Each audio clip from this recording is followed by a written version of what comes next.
성경 말씀 시편 150편 1절에서 6절입니다. 할렐루야. 그의 성소에서 하나님을 찬양하며 그의 권능의 궁창에서 그를 찬양할지어다. 그의 능하신 행동을 찬양하며 그의 지극히 위대하심을 따라 찬양할지어다. 나팔 소리로 찬양하며 비파와 수금으로 찬양할지어다. 소고치며 춤추어 찬양하며 현악과 퉁소로 찬양할지어다. 큰 소리 나는 재금으로 찬양하며 높은 소리 나는 재금으로 찬양할지어다. 호흡이 있는 자마다 여호와를 찬양할지어다. 할렐루야. 아멘. 오늘은 2025년 12월 31일 이 한 해의 마지막 시간입니다. 우리가 이 마지막 하루를 새벽 예배도 드리고 또 오늘 저녁에는 우리가 송구 영신 예배도 드립니다. 이것이 복입니다. 사람들은 이것을 복으로 모릅니다. 그러나 우리가 조금만 믿음의 끈을 뜨게 되면은 이게 정말 복이구나 이런 생각을 합니다. 제가 요즘에 많이 느낀 것 중에 하나는 예수를 믿는 것이 최고의 복이고 행복이구나. 그래서 우리는 예수를 잘 믿어야 됩니다. 시편 1편은 우리가 잘 아는 대로 복이 있는 사람은 그렇게 시작을 했어요. 누가 복이 있느냐? 그 보면은 악인의 길을 따르지 아니하고 그 다음에 죄인의 길에 서지 아니하고 오만한 자리에 앉지 아니하고 여호와의 율법을 주야로 묵상하는 자가 복이 있다. 이 말을 한마디로 말하자면 예수를 잘 믿는 것이 복이 있다. 그 이야기라는 것입니다. 그리고 시편 마지막은 시편 150편 오늘 우리가 마지막 편 마지막 절을 보았는데 마지막 절이 뭐냐면 호흡이 있는 자는 여호와를 찬양하라. 호흡이 있는 자마다 이렇게 표현되는데 현대인의 쉬운 성경은 숨만 쉬면은 그 사람이 이렇게 찬양의 자격을 이어서 이야기하는 건데 노래를 잘한다든지 그 다음에 젊다든지 건강하다 이건 상관이 없다. 지금 숨을 쉬고 있느냐 안 쉬고 있느냐 이걸로 찬양이 결정이 돼. 숨을 쉬고 있는 모든 사람은 뭐 할 수 있다? 찬양할 수 있다. 이렇게 결론을 맺고 있습니다. 나는 숨만 쉬고 있고 아무것도 못하는데요. 여러분 찬양은 꼭 입으로만 한다고 생각하면 안 됩니다. 찬양은 발로도 하고 손으로도 하고 눈빛으로도 하고 우리 얼굴로도 하고 모양으로 하는 것입니다. 자, 이 나무가 하나님을 찬양한다고 했을 때 제가 말씀을 드렸잖아요. 나무가 그 자리에 가만히 서 있는 것 그것이 하나님을 찬양합니다. 그리고 이제 때가 되면은 뭐 봄이 되면은 싹이 나온다든지 여름이 되면 꽃이 핀다든지 가을이 되면 열매를 맺는다든지 그러면 겨울에는 앙상한 나무만 있잖아요. 그것도 하나님을 찬양하는 것이다. 이렇게 이야기할 수가 있습니다. 우리가 믿음에 있어서 믿음의 초보가 있고 믿음의 성숙이 있잖아요. 그래서 저는 초심자입니다. 또 이렇게 말하는 분도 있고 저는 신앙생활 오래 했습니다. 이렇게 말하는 사람이 있을 수 있잖아요. 또 우리 가운데도 저 사람은 믿음의 초보인 것 같다. 저 사람 참 믿음이 성숙한 것 같다. 우리가 이렇게 또 생각할 수 있잖아요. 그런 것처럼 찬양에도 초보가 있고 성숙이 있다. 우리가 이렇게 생각할 수가 있습니다. 제가 이제 성경을 한 군데만 이렇게 생각을 해보면 출애굽기 14장과 15장을 보면 어떤 사건이 나오냐면 출애굽기 14장에서 홍해 바다가 갈라지는 사건입니다. 이걸 우리는 일명 기적이라고 합니다. 기적. 이 홍해 바다가 갈라져서 이스라엘 백성들은 그 앞에 홍해 바다가 있죠. 뒤에는 막 애국 군대가 막 마차를 몰고 오죠. 그래서 다 죽었다고 생각을 했어요. 근데 하나님이 기적적으로 홍해 바다가 쫙 갈라지는 겁니다. 그리고 이스라엘 백성들은 다 건넜는데 이게 하나님이 기가 막힌 이 타이밍이란 게 뭐냐면 홍해 바다가 무조건 갈라진 게 복이 아닙니다. 갈라졌다 또 닫아진 것도 복입니다. 그러니까 이스라엘 백성들이 갈 때는 쫙 갈라지고 애굽이 들어오니까 딱 닫아버리는 거예요. 그러니까 물에 다 빠져 죽는 거 아닙니까? 그 홍해 바다를 걷는 이스라엘 백성들이 춤을 추면서 난리가 난 거죠. 그때는 춤을 안 춘 사람이 이상하겠죠. 막 펄쩍펄쩍 뛰지 않겠습니까? 그런데 엄격하게 말하자면은 이거는 초보적 찬양이다. 여러분 그런 기적 보고 찬양 누가 안 하겠습니까? 하겠습니까? 다 하죠, 다 하죠. 노래 모르는 사람도 막 소리를 지르고 그런 안 하겠습니까? 자, 이와 똑같은 사건이 사무엘상 1장과 2장에도 나오거든요. 한나라는 여인이 있는데 한나는 결혼을 했는데 아기를 못 낳았어요. 여러분 여인이 그때 당시 여인이 아기를 못 낳는다. 이거는 수치고 고통이 아니겠습니까? 한나가 얼마나 고통스러웠습니까? 그것을 가지고 얼마나 하나님 앞에 통곡하며 기도했습니까? 그렇게 하고 내가 아기를 낳았다. 그럼 펄쩍펄쩍 뛰면서 찬양하겠습니까? 안 하겠습니까? 안 하면 이상한 거지, 안 하면. 그러나 이거는 어디까지나 초보적 찬양이다. 왜? 그때는 누구도 다 한다니까. 하나님을 못 믿어도 찬양하고, 찬양을 못 해도 하고, 내가 말이지 이렇게 했다면서 그렇게 찬양하지 않겠습니까? 이거 어떤 부분에서는 누구나 할 수 있는 거예요. 누구나 할 수 있는 거는 초보적인 것입니다. 이제 성숙한 찬양은 누구도 할 수 없는데 내가 할 수 있는 그 찬양. 이제 그것이 성숙한 찬양이다. 우리가 이렇게 생각할 수가 있죠. 이제 다시 출애굽기로 가가지고 출애굽기 15장에 보게 되면은 모세의 찬양, 미리암의 찬양, 온 백성이 찬양하고 난리가 났어요. 그리고 이제 광야를 딱 3일 길을 들어갔는데 무슨 일이 벌어졌냐? 물이 없어요. 그럴 수 있죠. 물이 다 떨어지고 또 광야에 물이 없는 거예요. 여러분, 우리는 물 한 컵 쉽게 생각할지 모르겠지만 광야에서 물 한 컵은 죽느냐 사느냐 아니겠습니까? 그렇게 3일 전에 찬양했던, 펄쩍펄쩍 뛰면서 찬양했던 그 사람들이 3일 후에 입이 튀어나오고 막 하나님을 향해서, 모세를 향해서 불평과 원망을 쏟아지는데 감당이 안 되는 거예요. 이때 찬양할 수 있는 것, 이걸 우리는 성숙한 찬양이다. 이렇게 이야기할 수가 있는 것입니다. 여러분, 이때는 아무나 찬양을 못합니다.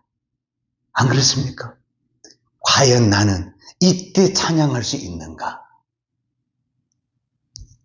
이게 말 그대로 우리 믿음이 성숙하지 않고는 이때 찬양 안 나옵니다. 그러니까 다 지금 불평하고 원망합니다. 그때 침묵하고 하나님이 도와주실 거야. 이렇게 침묵하고 있는 그 자체가 하나님을 찬양하는 것입니다. 그때 막 소리를 찬양하면 정신 이상병이죠. 근데 하나님은 다 알고 계실 거야. 하나님은 침묵하고 다 하나님 앞에 엎드려 기도하고 있다고 한다면 이것이 하나님을 찬양하는 것입니다.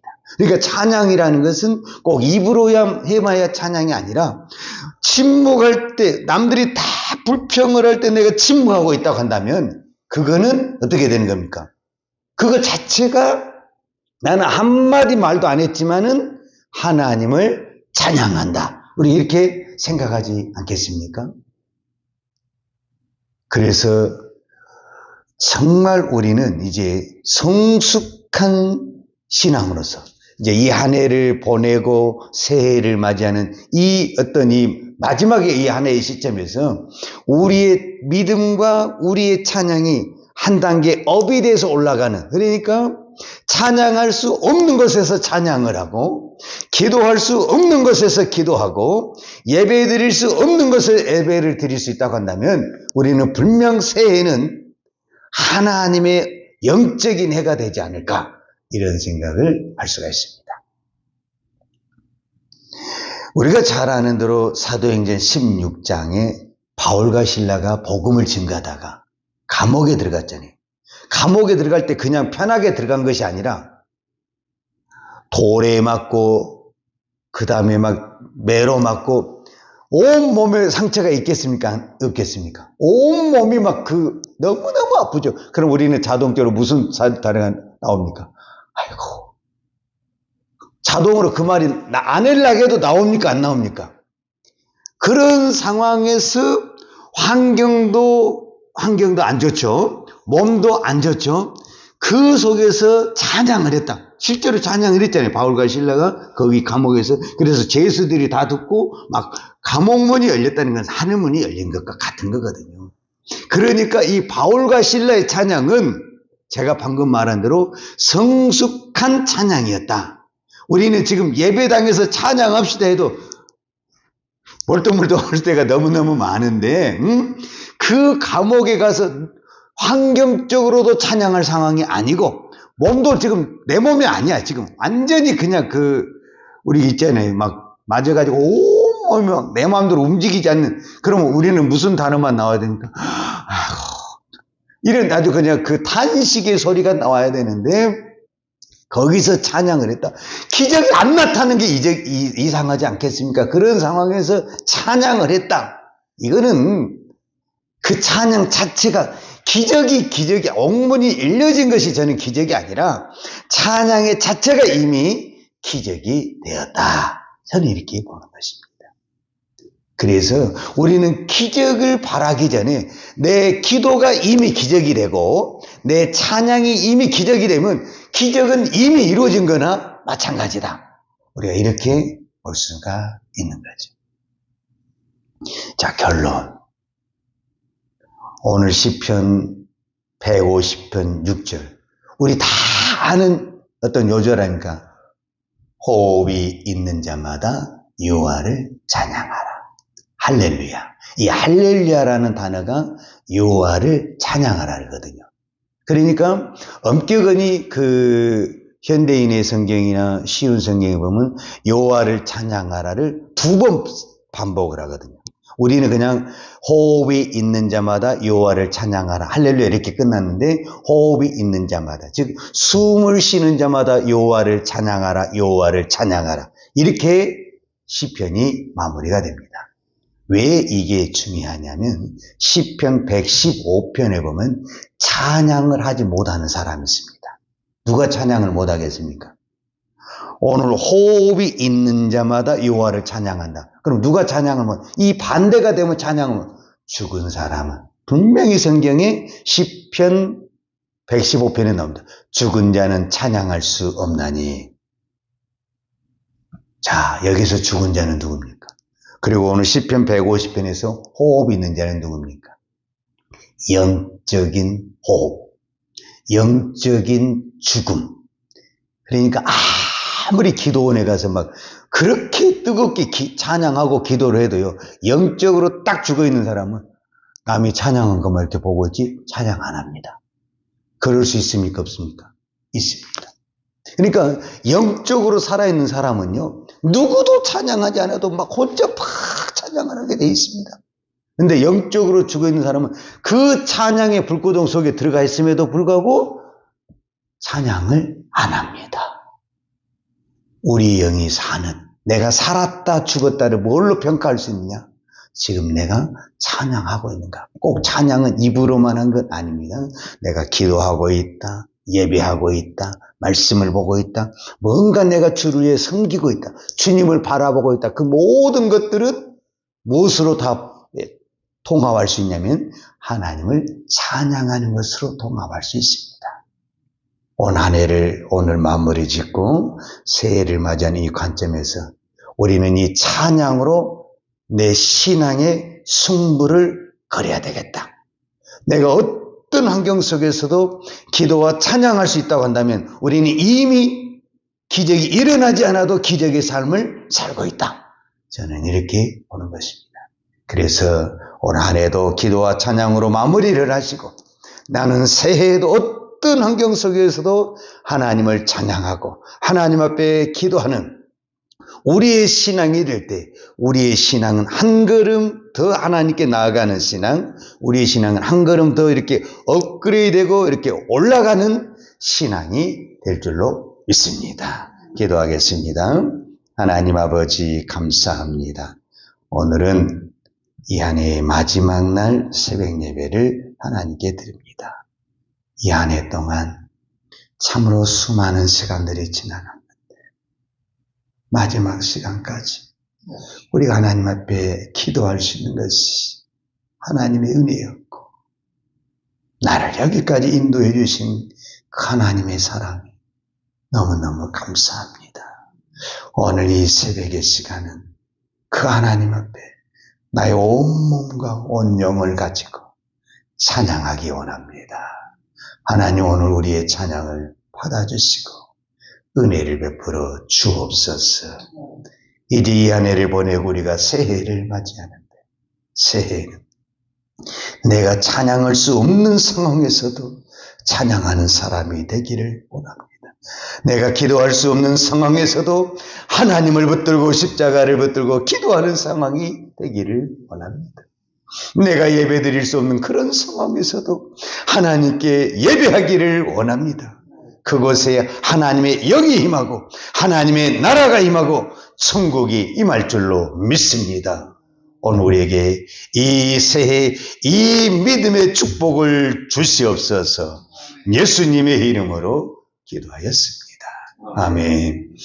여호와는 내게 복을 주시고 너를 지키시기로 하며 여호와는 걸걸로 내게 비추사 은혜 베푸시기로 하며 여호와는 걸걸을 내게로 향하여 드사 평강 주시기를 원하노라. 이제는 우리를 위하여 십자가에 돌아가신 우리 주 예수 그리스도의 은혜와 독생자를 아낌없이 보내주신 아버지 하나님의 무한하신 사랑과 성령님의 풍성한 은혜가 오늘 또 어떤 환경 속에서도 찬양하며 기도하며 예배하기를 원하는 사랑하는 주의 종들 머리머리 예와 이 나라의 민족과 한국 교회 위에 온 열방의 이 생명의 복음을 증거하는 선교사님들 예와 사랑하는 주의 자녀들 머리 위에 이제부터 영원토록 함께 있을지어다. 아멘.